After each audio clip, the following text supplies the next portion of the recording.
Salut tout le monde, j'espère que vous allez bien. Nouvelle vidéo, mais sans invité cette fois-ci. Au moment où j'enregistre, les Verts sont dans leur 5e semaine de préparation. Il en restera encore 2 avant la première journée de championnat le 9 août à Laval. Et j'avais envie aujourd'hui de faire un petit point sur ce qu'il s'est passé depuis la défaite contre Toulouse et la relégation il y a déjà 2 mois maintenant. Petit rappel, les Verts ont donc repris le chemin de l'entraînement le 19 juin. Depuis, ils ont disputé 3 rencontres de préparation contre l'Étoile de Carouge et 2 victoires.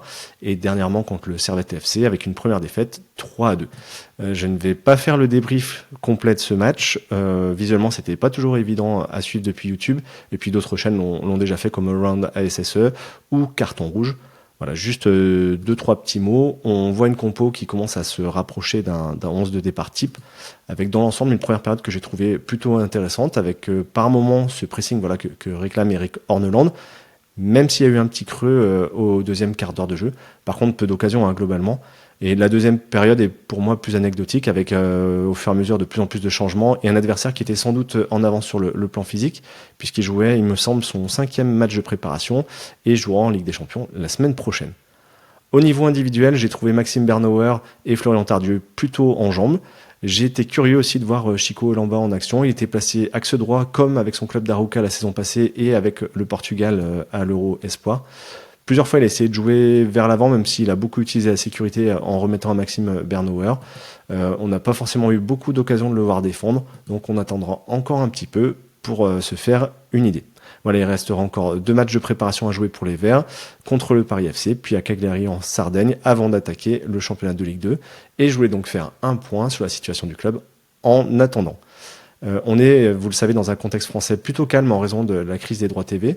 Et Saint-Étienne a déjà fait beaucoup d'opérations. On va distinguer le court et le moyen terme. Bien évidemment, pour tout ce qui concerne les arrivées et les départs de joueurs, il faut avoir conscience que le mercato français ne se terminera que dans la soirée du 1er septembre. Il peut donc évidemment se passer encore plein de choses. Le premier renseignement, c'est que les joueurs qui ont le plus joué pendant les 10 derniers matchs de Ligue 1 avec Eric Horneland sont pratiquement tous là. Le seul véritable titulaire qui est parti, c'est Léo Petro, qui a signé en Espagne à Elche. Et c'est quand même quelque chose d'assez rare pour une équipe qui descend. Ça montre déjà qu'il n'y a pas un besoin vital de vendre pour faire la transition, comme c'est souvent le cas dans ce type de situation. Ça montre aussi que beaucoup de joueurs ont accepté de redescendre avec le club. Je pense notamment à Gauthier Larsonneur, qui en avait parlé dès le soir de la relégation. Évidemment, ça ne veut pas dire que certains ne souhaitent pas s'en aller, ne vont pas s'en aller, notamment parce qu'ils ont des ambitions internationales pour certains et que jouer en Ligue 2 une année de Coupe du Monde, c'est forcément pénalisant. On les a pas beaucoup entendus jusqu'à présent, mais on lit ici ou là que Lucas Tassin ou Zorico Davitashvili souhaitent s'en aller. Benjamin Bouchary aussi est dans cette optique-là, semble-t-il. Pour un club, clairement, il y a 2 stratégies. Soit il va contraindre ses joueurs à rester puisqu'ils sont sous contrat, quitte à les braquer avec le risque de créer un peu de bazar dans le vestiaire, que leur performance ne soit pas satisfaisante et qu'ils perdent de la valeur au final. Soit c'est une façon aussi de prévenir les clubs qu'il faudra vraiment mettre les moyens pour les déboucher. Il y a une petite nuance concernant Benjamin Bouchary, c'est qu'il est dans sa dernière année de contrat, avec donc la possibilité de signer ailleurs à partir de janvier 2026. Par rapport à son prix d'achat, je crois que c'était 1 million d'euros, SS ne perdrait pas énormément sur le plan économique puisque l'investissement de ce transfert est déjà amorti ou presque. Ça serait malgré tout dommage parce qu'il a pris quand même une certaine valeur entre-temps.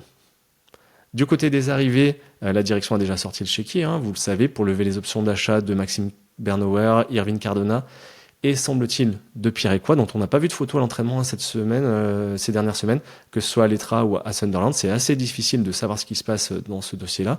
On m'a dit, comme vous l'avez lu, que Saint-Étienne avait levé l'option d'achat. J'avais eu l'info juste avant la reprise de l'entraînement le 19 juin. Le coach avait confirmé que le club essayait de travailler là-dessus, mais il n'y a toujours rien d'officialisé. Et au moment où on se parle, Pierre Ecois, il apparaît toujours sur l'effectif de Sunderland, sur le site internet du club anglais, avec le numéro 39. C'est donc le club anglais n'a pas acté son départ. D'un autre côté, il n'a pas participé non plus au premier match de préparation des Black Cats. Donc c'est assez opaque et on va devoir faire preuve d'encore un peu de patience pour avoir le dénouement de cette histoire-là. Dans le sens des arrivées, toujours, il y a aussi eu 2 transferts conséquents pour un club de Ligue 2. Mahmoud Jaber qui est arrivé du Maccabi Haïfa pour 6 millions et Chico Lamba pour 8 millions. Ce sont des profils différents puisque Jaber aura 26 ans, donc il est plus expérimenté, alors que les analystes présentent Chico Lamba comme un joueur à gros potentiel, un international portugais en puissance. Au-delà du montant des indemnités de transfert qui atteignent très rarement ce niveau en Ligue 2, clairement. Avoir convaincu ces 2 joueurs de venir dans ce championnat de seconde division, c'est costaud. Il a dû y avoir des engagements assez forts en termes de conditions financières et ou sportives, peut-être de garantie d'utilisation et de temps de jeu. Mais de toute façon, quand un club fait de gros investissements, c'est en général pas pour laisser ses joueurs sur le banc. On se souvient de Lucas Tassin qui avait très vite débuté. Certes, avant d'aller un petit peu s'asseoir sur le banc, mais il avait quand même débuté la saison à son poste devant en attaque, même s'il avait encore besoin de travailler et de s'adapter. Reste donc pour ces 2 nouveaux à savoir maintenant la place de qui ils vont prendre, et les matchs de préparation commencent à nous donner des indices, puisque les 2 recrues étaient titulaires face aux Servettes. Derrière, il faudra par exemple suivre le cas de Michael Nadé s'il reste, et pareil au milieu avec Ayman Mouefek. Un entraîneur va toujours préférer avoir trop de choix que assez, mais aussi il va falloir gérer les frustrations. Parce que quand vous avez un groupe trop conséquent, ce sont autant d'états d'âme à gérer, et en plus ça freine le lancement des jeunes joueurs. C'est pour ça aussi qu'on peut s'attendre à ce que des joueurs comme Dylan Batubinsika ou Ivan Masson s'en aillent, eux qui ont terminé la saison soit remplaçants, soit écartés, comme Ibrahim Sissoko qui lui est déjà parti à Bochum en Ligue 2 allemande, vous l'avez vu. Voilà pour l'aspect sportif qui va continuer d'animer les prochaines semaines, plus ou moins aussi en fonction des résultats des premières journées de championnat et d'éventuels départs qu'il faudrait combler, remplacer. Mais là où l'AS Saint-Etienne, je trouve, a frappé fort cet été, c'est dans la structuration de tout ce qu'il y a autour du terrain. Encore une fois, quand tu descends d'une division, tu vas plutôt chercher à faire des compromis. À Saint-Etienne, c'est tout le contraire qui s'est passé et qui se passe actuellement. Le club a déjà commencé par verser 10 millions à Sport5 pour réinternaliser le service commercial. Quand vous jouez votre maintien, c'est quand même un sacré pari, ça veut dire que vous avez les reins solides. Il y a eu des aménagements aussi dans le bâtiment des pros en attendant la construction prochaine d'une véritable salle de musculation. Les terrains d'entraînement, notamment la plaine de jeu, ont été refaits. Il y a eu quelques coups de peinture ici et là au centre Robert Herbin. Tout ça, c'est pour le côté infrastructure. Il faut y ajouter les recrutements au niveau humain. Kilmer a fini par tenir la promesse qui avait été faite en décembre au moment de la présentation d'Eric Horneland. Ça a mis quelques mois à se concrétiser, mais voilà, comme vous l'avez vu, ça y est, le staff technique, médical, etc. est en train de vraiment s'étoffer. Le nom le plus ronflant, et vous me pardonnerez si je l'accroche un peu, c'est sans doute celui de Donough Holohan, un Irlandais qui arrive après presque 13 ans à Manchester City pour diriger la cellule performance.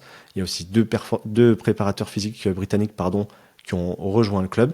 Et même chose au niveau du recrutement, avec l'arrivée de 5 personnes qui doivent justement aider le club à être performant sur les 5 continents, à tisser sa toile, pour repérer, recruter des jeunes talents avant les autres. Je vous mets dans la description un lien vers l'article de Peuple Vert qui a présenté ces 5 personnes, que sont Alexandre Bousberg, Guillaume Leleu, Freddy Ferreira, Uli Schauer et Pedro Ferreirinha.